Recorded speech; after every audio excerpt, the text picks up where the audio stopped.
जय श्री कृष्णा। मैं शोभा आपका मैराथन क्लासेस के इस परिवार में हार्दिक अभिनंदन करती हूँ। मैं आपके लिए फिर से एक नया वीडियो लेकर आ रही हूँ जिसमें आपके 20 क्वेश्चंस होंगे जो टीचिंग एग्जाम में हो या फिर अदर कोई एग्जाम हो, उसमें बहुत इंपॉर्टेंट होने वाले हैं। तो गाइस वीडियो लास्ट तक देखना और वीडियो अच्छा लगे तो लाइक शेयर सब्सक्राइब कर देना। अगर चैनल पर नए हैं तो सब्सक्राइब जरूर कर ले और टेलीग्राम अकाउंट से जुड़ने के लिए डिस्क्रिप्शन में लिंक है, वहाँ जाकर आप टेलीग्राम अकाउंट से जुड़ सकते हैं, वहाँ से आपको PDF मिल जाएगी। स्टार्ट करते हैं अपना आज का क्वेश्चन बिना कोई समय गवाए। यदि बच्चा 16 को 61 लिखता है, यदि एक बच्चा है 16 को 61 लिख रहा है तथा B और D में भ्रमित हो जाता है, यानी उसको भूल हो जाती है कि कौन सा B है कौन सा D है, तो यह संभवतः किसका मामला है, किस प्रकार का मामला है? अधिगम अक्षमता, दबाव की प्रक्रिया, मानसिक असमर्थता या फिर शारीरिक असमर्थता, कौन से में होता है? सोचिए जरा कौन से में होता है। 61 को 16 को 61 लिख रहा है तो शारीरिक में तो होगा नहीं। शारीरिक अक्षमता में क्या आता है, अपने जो अंग हैं उनमें अगर हम किसी कार्य को करने के लिए असमर्थ ना हो अंगों से तो वो होती है अपनी शारीरिक अक्षमता। मानसिक असमर्थता भी नहीं होगा। क्यों नहीं होगा? क्योंकि मानसिक असमर्थता में बच्चा कुछ नहीं सीख पाता, अपनी क्रियाएं खुद नहीं कर पाता, वो होती है दबाव की प्रक्रिया। दबाव किसी चीज़ का दबाव होता है, जैसे आप पर दबाव है कि 16 को 61 लिखना है तो उसमें आप भ्रम में हो जाते हो कि कौन सा 16 है कौन सा 61 है। अभी टीचर बोल रहा है कोई दबाव डाल रहा है तो उस चीज़ को समझने में थोड़ी कठिनाई होती है। तो यहाँ पे राइट आंसर कौन सा हो जाएगा? A option. यहाँ पे राइट आंसर ए ऑप्शन हो जाएगा। अधिगम अक्षमता यानी किसी चीज़ को अपन सीख तो रहे हैं लेकिन उनमें एक अपन तुलनात्मक वर्गीकरण नहीं कर पा रहे, वो होती है एक अधिगम अक्षमता।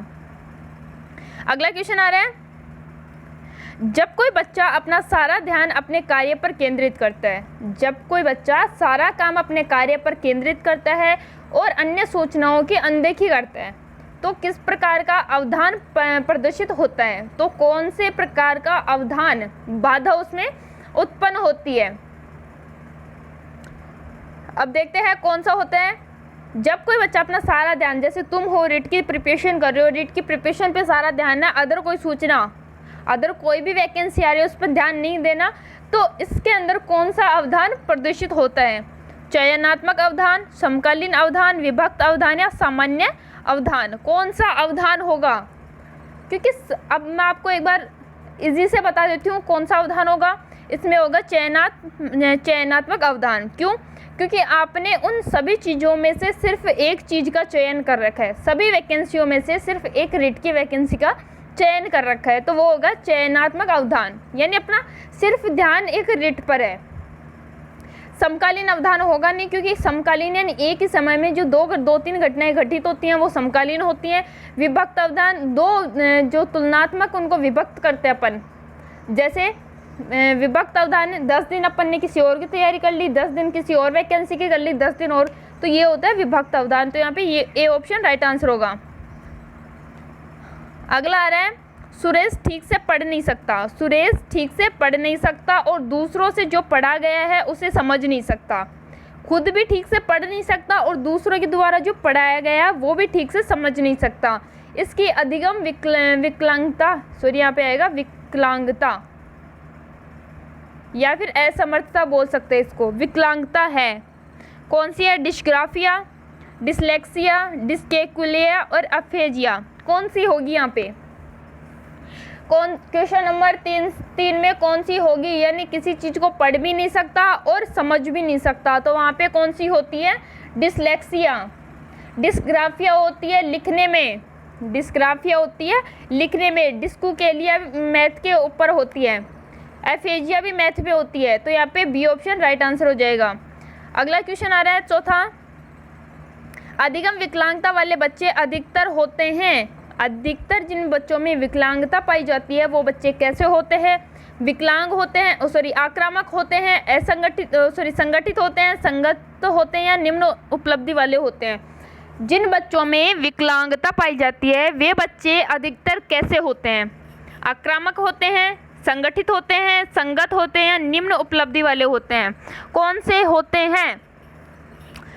अधिगम विकलांगता का मतलब क्या होता है? अधिगम में निम्नता, अधिगम में कठिनाई, तो वहाँ पे होंगे कैसे, निम्न उपलब्धि वाले। उच्च उपलब्धि वाले होते हैं प्रतिभाशाली, उनमें अधिगम अक्षमता नहीं पाई जाती, अधिगम अक्षमता नहीं पाई जाती, तो वो होते हैं यहाँ पे डी ऑप्शन राइट आंसर हो जाएगा। 5वां क्वेश्चन आ रहा है अपना, वे बच्चे जो विभिन्न प्रकार की अधिगम समस्याओं से ग्रसित रहते हैं उनके लिए अधिगम अक्षम शब्द का प्रयोग सबसे पहले किसने किया था। वे बच्चे जो अधिगम समस्याओं से, यानी जो सीख नहीं सकते, जो समझ नहीं सकते, जो समझा नहीं सकते, जो पढ़ नहीं सकते, जो लिख नहीं सकते, वो बच्चे अधिगम समस्याओं में आते हैं, उनके लिए अधिगम अक्षमता शब्द का प्रयोग किसने किया था। हेवर्ड ने किया था, सैमुअल क्रिक ने किया था, वेन रिपर ने किया था, या बर्क ने किया था, किसने किया था। ये क्वेश्चन 3 बार एग्जाम्स में आ चुका है अभी तक, तो यहाँ पे ऑप्शन करना है बी ऑप्शन। सैमुअल क्रिक ने बताया था कि बच्चे चाहे प्रतिभाशाली हो, चाहे निम्न बुद्धि वाले हो, चाहे कुछ भी हो, उनमें अधिगम अक्षमता पाई जाती है, उसको अपन एक लेवल तक सुधार सकते हैं, उसको सुधार सकते हैं, लेकिन उसको ख़त्म नहीं कर सकते। इसका प्रयोग सबसे पहले सैमुअल क्रिक ने किया था। अगला क्वेश्चन आ रहा है, मौलिक गणितीय संक्रियाओं को करने में असमर्थता द्वारा पहचाने जाने वाले विकार को क्या कहते हैं। मौलिक गणितीय संक्रियाओं को करने में असमर्थता द्वारा पहचाने जाने वाले जो विकार हैं, जो कमियां हैं, उनको क्या कहते हैं। डिसलेक्सिया, डिस्ग्राफिया, डिस्कूकेलिया या अफेजिया, क्या कहते हैं। मौलिक गणितीय संक्रियाओं के द्वारा, तो मैंने इससे दूसरे या तीसरे नंबर पे क्वेश्चन में बताया था डिस्कूकेलिया। कैलकुलेशन के अकॉर्डिंग तुम याद रख सकते हो कुलिया, यानी कैलकुलेशन, कैलकुलिया, डिस्को भूल जाओ, कैलकुलिया, जिसमें आगे कैलकुलिया आए उसको कर देना गणितीय में, क्योंकि गणित में क्या होती है, कैलकुलेशन, तो यहाँ पे सी ऑप्शन राइट आंसर हो जाएगा। छात्र में चोरी करने की आदत को कैसे दूर किया जा सकता है। छात्र में चोरी करने की आदत को कैसे दूर किया जा सकता है। बालकों को परितोषित देकर, उदाहरण देकर, ताड़ना देकर या सजा देकर, कैसे किया जा सकता है उसको दूर। तो परितोषित देकर नहीं किया जा सकता, ताड़ना या सजा देकर भी नहीं किया जा सकता, यहाँ पे बी ऑप्शन राइट आंसर होगा।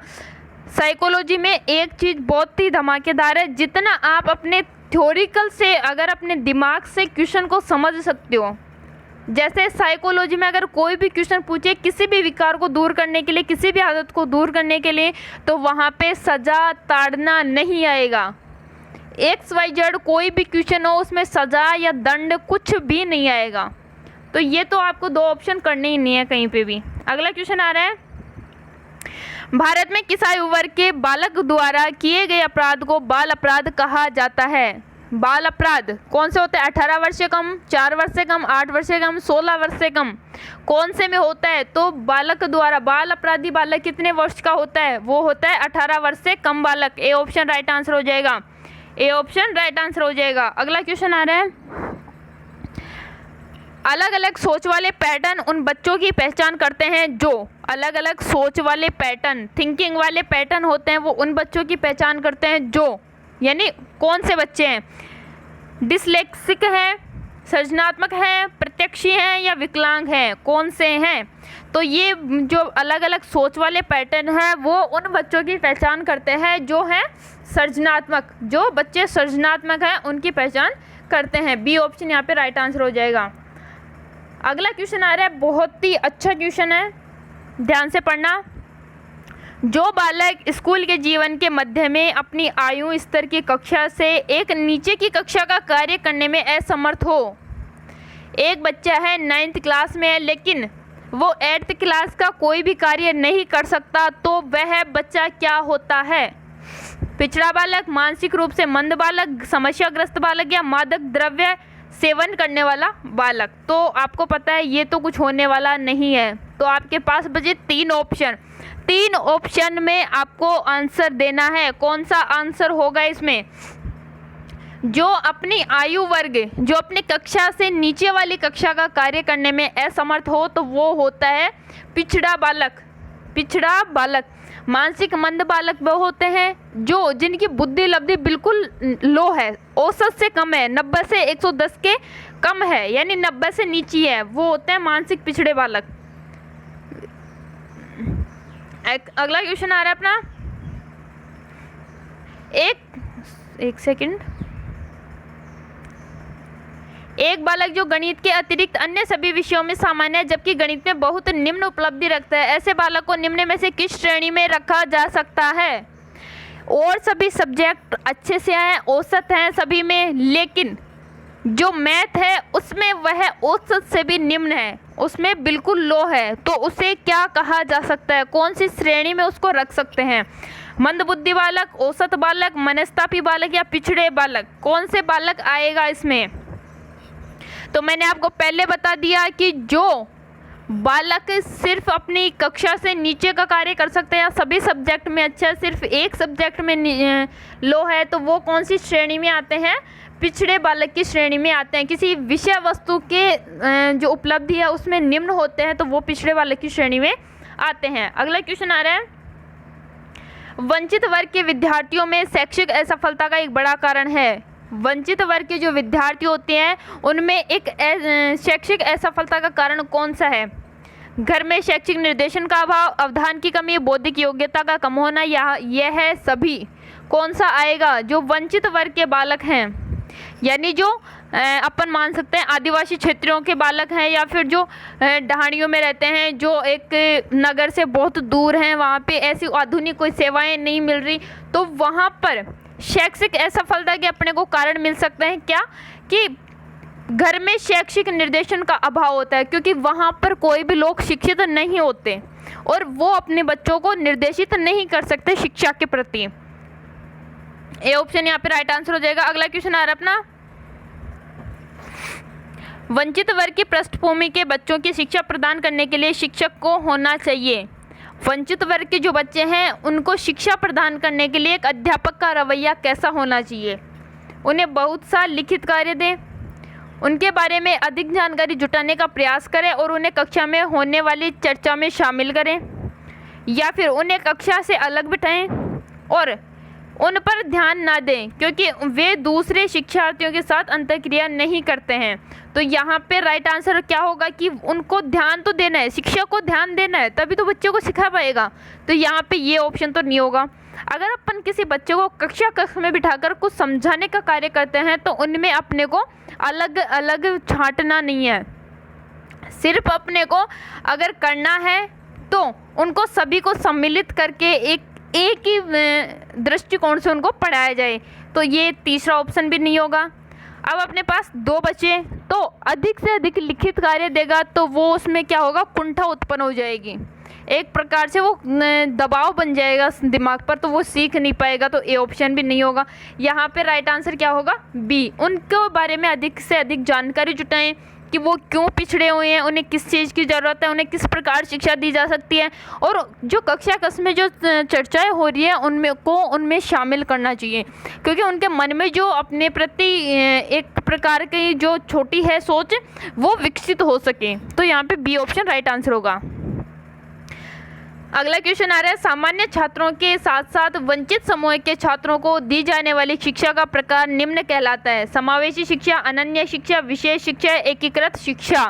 वंचित वर्ग के बालकों के साथ सामान्य बालकों को शिक्षा दी जाती है, वो शिक्षा कौन सी कहलाती है? तो वो शिक्षा कहलाती है समावेशी शिक्षा। कौन सी होती है? समावेशी शिक्षा कहलाती है। समावेशी शिक्षा के बारे में महात्मा गांधी ने बताया था कि सभी बालकों को एकीकृत करके एक कक्ष में बिठाकर उन्हें एक प्रकार की शिक्षा दी जानी चाहिए ताकि सभी बालक उसमें शिक्षित हो सकें। तो ए ऑप्शन यहाँ पे राइट आंसर हो जाएगा। अगला क्वेश्चन आ रहा है, श्रवण में विकृति की माप की जाती है। सुनने में जो विकृति है उसकी माप की जाती है, सुनने में जो कठिनाई है उसकी माप की जाती है हर्ट्ज, डेसिबल में, वॉट में या पौंड में? कौन से में की जाती है? कौन से में की जाती है? श्रवण में विकृति की माप किसके द्वारा की जाती है? हर्ट्ज के द्वारा, डेसिबल के द्वारा या फिर वॉट में या पौंड में? तो आपको पता है हर्ट्ज में या फिर वॉट में, पौंड में, वॉट में और हर्ट्ज में तो माप नहीं सकते, लेकिन डेसिबल में श्रवण की विकृति को मापा जाता है। बहुत अच्छा क्वेश्चन है, बहुत बार पूछा गया है, तो ध्यान रखना आपको डेसिबल में मापना है। अंधे बालकों की शिक्षा देने की पद्धति है पाठ्यक्रम सहगामी क्रियाएं। यानी अंधे बालकों को शिक्षा किस प्रकार दी जा सकती है। अंधे बालक हैं उनको किस प्रकार शिक्षा दी जाती है, श्रव्य सामग्री द्वारा, ब्रेल लिपि द्वारा, ओष्ठ लिपि और टंकण विधि द्वारा। तो मैं आपको एक बार बता दूं, ओष्ठ लिपि द्वारा तो उनको शिक्षा नहीं दी जा सकती क्योंकि वो अंधे हैं, दिखाई नहीं देता, तो वो अपने ओष्ठ लिपि है उसको कैसे देखेंगे। नहीं, श्रव्य सामग्री द्वारा दी जा सकती है, श्रव्य सामग्री द्वारा दी जा सकती है, लेकिन अगर वो उसका लिखित रूप लिखना चाहे तो वह कैसे लिख सकते हैं, तो ये भी नहीं होगा। और टंकण विधि द्वारा भी नहीं हो सकता। तो यहाँ पे ऑप्शन क्या होगा, बी, ब्रेल लिपि। अंधे बालकों के लिए सबसे इम्पोर्टेंट है ब्रेल लिपि। ब्रेल लिपि द्वारा उनको समझाया जाता है और ब्रेल लिपि का विकास लुई ब्रेल ने किया था। अगला क्वेश्चन आ रहा है, निम्न में से कौन सा माध्यम मानसिक मंदता बालकों की बुद्धि प्रसार है। कौन सा माध्यम है जिसकी मानसिक मंदता बालकों के लिए लुब्धि का सार है या प्रसार है। तो कौन सा है, 52 से 67, 36 से 51, 20 से 35 या 20 से नीचे, कौन सा आएगा मानसिक मंदता वाले बालकों की बुद्धि लब्धि स्तर। तो इसमें बुद्धि लब्धि स्तर आएगा 36 से 51 मानसिक मंदता वाले बालकों की, 36 से 51। बी ऑप्शन यहाँ पे राइट आंसर होगा, बी ऑप्शन यहाँ पे राइट आंसर होगा। अगला क्वेश्चन आ रहा है, आपकी कक्षा में सीखने की विविध शैलियों वाले बच्चे हैं, उनका आकलन करने के लिए आप उन्हें यानी उनको किस प्रकार उनका आकलन करेंगे। आपकी कक्षा में सीखने की विविध शैलियों वाले बच्चे हैं तो उनका आप किस प्रकार उनको आकलन कर सकते हैं। कार्य और परीक्षणों के एक समान सेट देंगे, कार्य और परीक्षणों के एक समान सेट देंगे, समान अनुदेशन देंगे तथा उनके बाद बच्चों द्वारा परीक्षण में प्राप्त अंकों के आधार पर उन्हें नामित करेंगे। विविध प्रकार के कार्यों में और परीक्षण देंगे, विविध प्रकार के उनको कार्य और परीक्षण देंगे और परीक्षण पूरे करने के लिए एक समान समय देंगे। तो कौन सा आपको करना है जिसमें अलग अलग जो शैलियों वाले बच्चे बैठे हैं तो इन्हें किस प्रकार आप आकलन उनका करेंगे। तो परीक्षणों का समान, अब इसमें अपने को चारों क्वेश्चन आंसर है वो क्वेश्चन के अकॉर्डिंग सही लग रहे हैं, लेकिन साइकोलॉजी का एक रूल है कि जो भी क्वेश्चन के सबसे नज़दीक वाला आंसर होगा, ऐसे नहीं कि क्वेश्चन के जस्ट नीचे ए ऑप्शन आता है वो अपना सही हो, नहीं, जो क्वेश्चन के सबसे ज़्यादा नज़दीक होगा, जो क्वेश्चन के अकॉर्डिंग सबसे ज़्यादा बढ़िया बेटर उसके साथ सेट होगा, वो आंसर हमेशा साइकोलॉजी में सही होता है। तो आपकी कक्षा में सीखने के लिए उन्हें किस प्रकार अपन उनका आकलन करेंगे, तो अनुदेश देंगे, उनके बाद द्वारा परीक्षण प्राप्तांकों के आधार पर, ये तो होगा नहीं, परीक्षण के द्वारा एक समान कार्य देंगे, ये भी, यहाँ पे सी ऑप्शन राइट आंसर होगा। विविध प्रकार के कार्य और परीक्षण देंगे, उनको क्या करेंगे, विविध प्रकार के कार्य देकर उनका परीक्षण करेंगे। अगला क्वेश्चन आ रहा है, गंभीर मानसिक मंदता वाले बालकों की बुद्धि लब्धि होती है जिनकी मानसिक मंदता अत्यधिक गंभीर है, जिनकी मानसिक मंदता अत्यधिक गंभीर है उनकी बुद्धि लब्धि पूछ रहे हैं अपने को। 50 से 60, 36 से 51, 20 से 35 या 20 से नीचे, कौन सी होगी। अत्यधिक गंभीर मानसिक मंदता वाले बच्चों की, यानी गंभीर मानसिक मंदता वाले जो बच्चे हैं उनकी बुद्धि लब्धि पूछ रहे हैं, तो उनकी बुद्धि लब्धि क्या होगी, 20 से 35, और ये हो जाएगी जड़िया मूड बुद्धि। कौन सी हो जाएगी, जड़िया मूड बुद्धि, ये औसत बुद्धि लब्धि हो जाएगी। अगला क्वेश्चन आ रहा है, निम्न में से कौन सा विशिष्ट बालकों का प्रकार नहीं है, कौन सा विशिष्ट बालकों का प्रकार नहीं है। धीमी गति से सीखने वाले, सृजनशील, शारीरिक रूप से विकलांग या साधन संपन्न बालक, कौन से इसका प्रकार नहीं पूछ रहे हैं, तो कौन सा प्रकार नहीं है 20वें में बताइए आंसर, कौन सा प्रकार नहीं है। ए नहीं है, बी नहीं है, सी नहीं है, डी नहीं है, कौन सा नहीं है। धीमी गति से सीखने वाले, मानसिक असमर्थ, पठन असमर्थ या फिर मानसिक असमर्थता इसको बोल सकते हैं। सृजनशील बालक जिनकी बुद्धि लब्धि अत्यधिक होती है, प्रतिभाशाली होते हैं, वो हो गए सृजनशील। शारीरिक रूप से विकलांग, ये हो गई विकृति है उनमें। लेकिन साधन संपन्न जो बालक होते हैं वो विशिष्ट बालकों की श्रेणी में नहीं आते, तो यहाँ पे डी ऑप्शन राइट आंसर हो जाएगा। आज का अपना लास्ट क्वेश्चन आ रहा है, आज का लास्ट क्वेश्चन है, कोई शिक्षिका अपने कक्षा में फर्नीचर को तीखी धार वाले किनारों को रुई से ढका रखने को कहती है। एक शिक्षिका अपना जो फर्नीचर है जिसकी धार तेज है उसको रुई से ढका रहने के लिए कहती है, और छुओ तथा अनुभव करो, बालकों को कहती है छुओ तथा अनुभव करो वाले सूचना पट्टों का उपयोग करने को कहती है। यह वह किस वर्ग के विशेष शिक्षार्थियों की आवश्यकता पूर्ति करने का प्रयास कर रही है।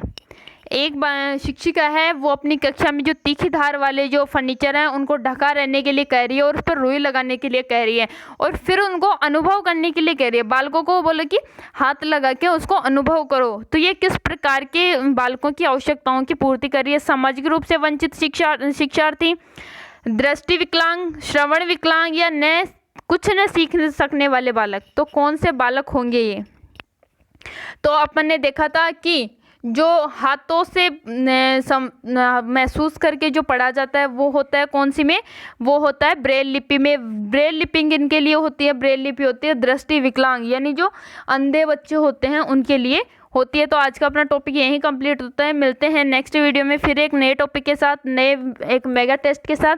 तब तक जय श्री कृष्णा, बने रहिए मैराथन क्लासेस के यूट्यूब चैनल पर, और चैनल को लाइक शेयर सब्सक्राइब करना ना भूलें। पास में लगे बेल आइकन को प्रेस कर दे। वीडियो अच्छा लगे तो लाइक ज़रूर करना।